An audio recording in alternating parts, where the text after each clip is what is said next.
Hi hello friends, ఈరోజు మీరు తెలుసుకోబోతున్నారు PhonePe account గురించి. అసలు ఫోన్పే అకౌంట్ ఏ విధంగా క్రియేట్ చేయాలి, అది ఏ విధంగా యూజ్ చేయాలో ఈరోజు మనం తెలుసుకోబోతున్నాం. అందులో బ్యాంక్ అకౌంట్ ఏ విధంగా యాడ్ చేయాలనేది కూడా ఈరోజు నేను మీకు చెప్పబోతున్నాను. ముందుగా మనకు బ్యాంక్ అకౌంట్ ఉండాలి. బ్యాంక్ అకౌంట్ ఖచ్చితంగా మన మొబైల్ నెంబర్ లింక్ చేయబడి ఉండాలి. ఎందుకంటే ఆ మొబైల్ నెంబర్ ద్వారా ఓటీపీ సేకరించి మనం లాగిన్ చేసుకోవాల్సిన అవసరం ఉంటుంది. ముందుగా ప్లేస్టోర్కి వెళ్ళాలి. ప్లేస్టోర్కి వెళ్ళి ఇక్కడ చూపిస్తున్నట్టుగా ఫోన్పే అని టైప్ చేయాలి. ఫోన్పే అని టైప్ చేసిన తర్వాత ఇక్కడ మనకు ఫోన్పే అనే యాప్ డిస్ప్లేలో చూపిస్తుంది. ఆ ఫోన్పే యాప్ని మనం ఇన్స్టాల్ చేసుకోవాల్సి వస్తుంది. ఇదిగోండి, ఫోన్పే యూపీఐ రీఛార్జ్ అని చూపిస్తుంది. దాన్ని డౌన్లోడ్ చేసుకోవాలి. ఇక్కడ డౌన్లోడ్ అవుతుంది, కొంచెం వెయిట్ చేయండి. విధంగా డౌన్లోడ్ అవుతుంది. ఎంత ఉంది? ఎంబీ 36.32 ఎంబీ ఉందండి. కొంచెం టైం తీసుకుంటుంది, వెయిట్ చేయండి. ఈ విధంగా ఇది ఇన్స్టాల్ అయిన తర్వాత మళ్ళీ మనం లాగిన్ చేసుకోవాల్సి ఉంటుంది. అది కూడా చూద్దాము. అవుతుంది, డౌన్లోడ్ ఆల్మోస్ట్ అయిపోయినట్లే, కొంచెం ఉన్నది, వెయిట్ చేయండి.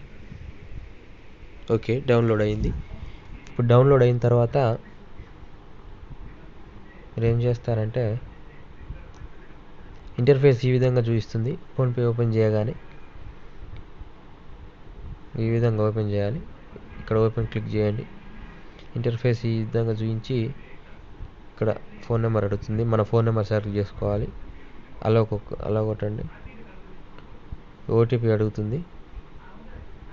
ఇక్కడ ఓటీపీ ఇంకా రాలేదు కాబట్టి అదర్ లాగిన్ ఆప్షన్ సెలెక్ట్ చేసుకోవాలి.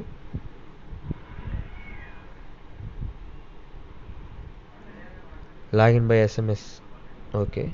సెండ్ ఎస్ఎంఎస్ అలో క్లిక్ చేయండి. మన సిమ్ సెలెక్ట్ చేసుకోవాలి. మన మొబైల్ నెంబర్ లింక్ ఉన్నటువంటి సిమ్ ఫస్ట్ సెకండ్ సెలెక్ట్ చేసుకోవాలన్నమాట. ఇప్పుడు మళ్ళీ ఎస్ఎంఎస్ వెళ్ళి ఆటోమేటిక్గా వెరిఫికేషన్ అయిపోయి ఇంటర్ఫేస్ ఈ విధంగా చూపిస్తుందండి. ఇప్పుడు మనం బ్యాంక్ బ్యాలెన్స్ చెక్ చేయటం, ఈ విధంగా బ్యాంక్ బ్యాలెన్స్ చెక్ చేసుకోవడం జరుగుతుంది. ఇక్కడ ఆల్రెడీ నాకు ఇక్కడ బ్యాంక్ అకౌంట్ యాడ్ చేయబడి ఉంది కాబట్టి యాడ్ ఆప్షన్ ఇవ్వట్లేదు.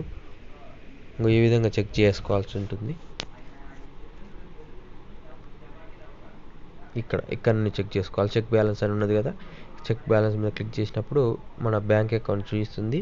దాని మీద క్లిక్ చేసి యూపీఐ పిన్ ఉంటుంది, అది ఎంటర్ చేయగానే ఆటోమేటిక్గా మన అకౌంట్లో బ్యాలెన్స్ వస్తుందో చూపిస్తుంది అన్నమాట. ఈ విధంగా యూపీఐ పిన్ ఎంటర్ చేయాలి.